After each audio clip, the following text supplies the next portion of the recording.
Ladies and gentlemen, every single conviction of Trump will go to the Supreme Court. It'll be overturned. It's not only a conservative Supreme Court, but Jack Smith lost the John Edwards case. He lost the case against Bob McDonnell, the Virginia governor, in 2016, a unanimous reversal by the Supreme Court.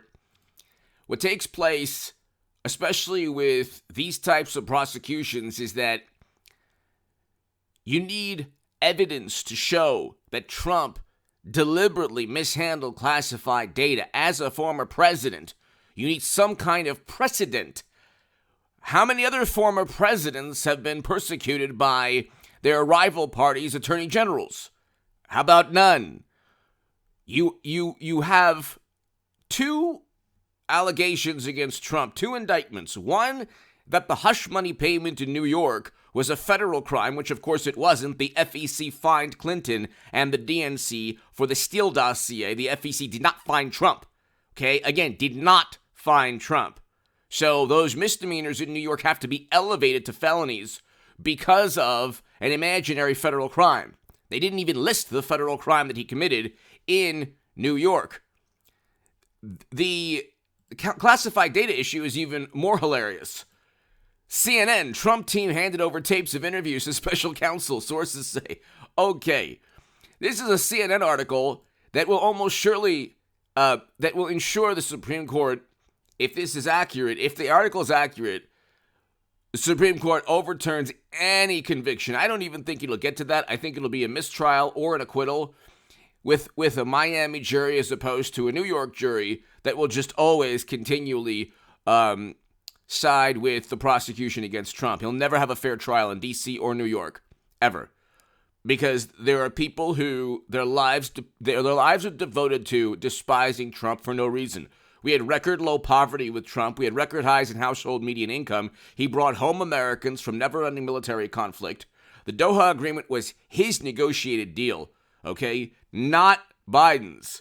Biden reluctantly brought home Americans, or reluctantly abided by the deal that Trump negotiated. Trump also brought home Americans from another theater of conflict, and the Pentagon tried to lie to him about that scenario, that situation. So he had so many things against him, but we had a successful foreign policy. He was the less militant, less hawkish of his predecessor and Clinton, less hawkish compared to President Obama and Clinton and Biden. You see what's taking place. Why wasn't there a never-ending invasion in Europe while Trump was in office?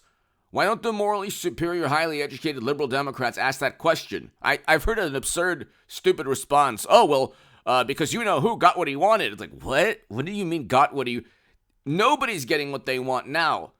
And it's an absolute atrocity what's taking place in Europe right now.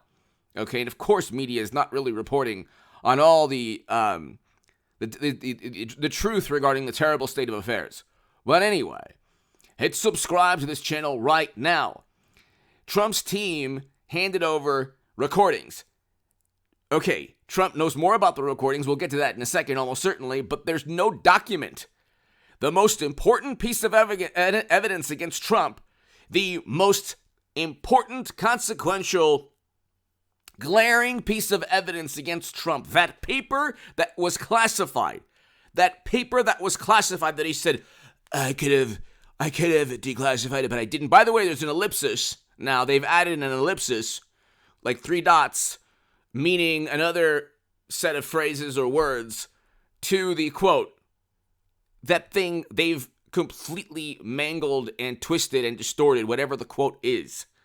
So rest assured, just like the Washington Post that had to retract actual quotes that they attributed to Trump, and the January committee that deleted quotes from his speech, he's been the most misquoted man of all time.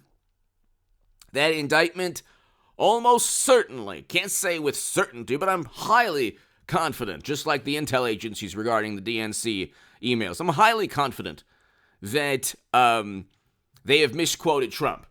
Okay? So that piece of paper doesn't exist. And part of the indictment or the investigation entails recordings, according to the CNN article, and tapes with members of the media and book authors that Trump has that he gave to the prosecutors. Why am I laughing? Why do you think it's very bad for the government to have tapes that Trump gave to them?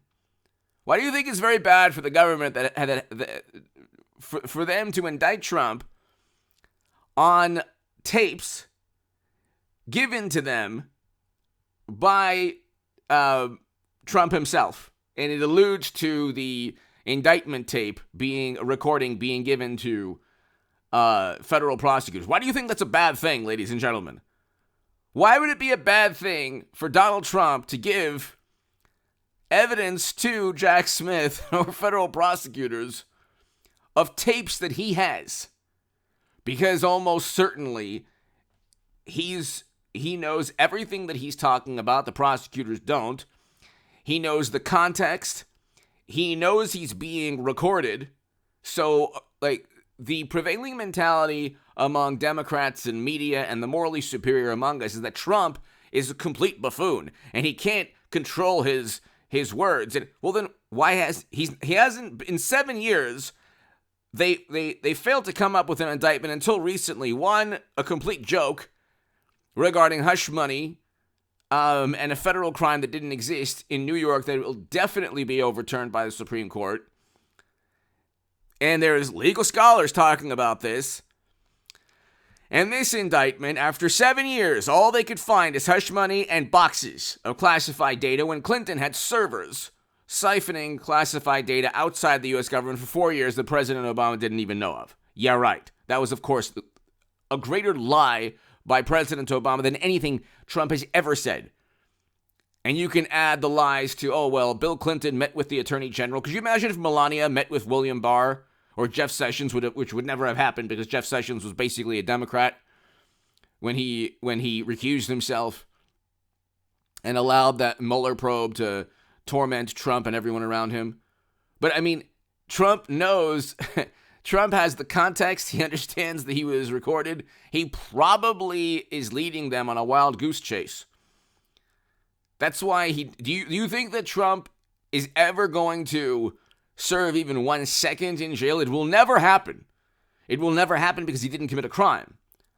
On the other hand, Clinton and Hunter committed crimes. It is a crime to own servers outside the U.S. government, siphoning classified data. That is a crime.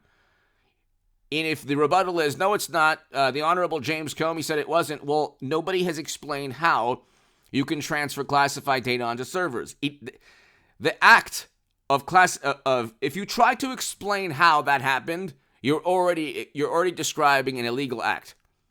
So go ahead. That is the kryptonite. That is the conundrum, the legal and moral conundrum, the Pandora's box that keeps on giving. If there's a cybersecurity expert out there, if you want to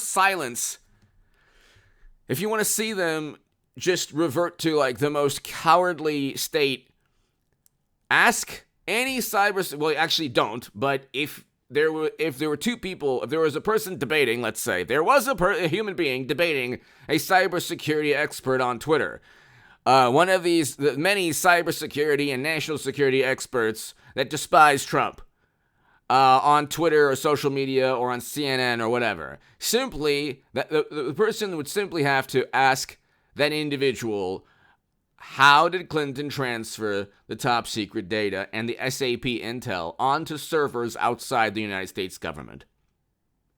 And I think Hillary Clinton will be the 24 nominee for the Democratic Party. I can't see anyone. I just can't see anyone. I can't see mashed potato brains going another time. But anyway, a second term. But anyway, running for one, at least. But that is it's not only illegal, it's impossible from a cybersecurity perspective. We know how you can put stuff into boxes. He's a former president with the power to declassify. Good luck trying to prove that he didn't declassify all the documents, which they'd have to do. And good luck with all the tapes and recordings that he knew he was on. Almost certainly leading everyone astray who are trying to get him. Give me your thoughts below. Hit subscribe to this channel right now.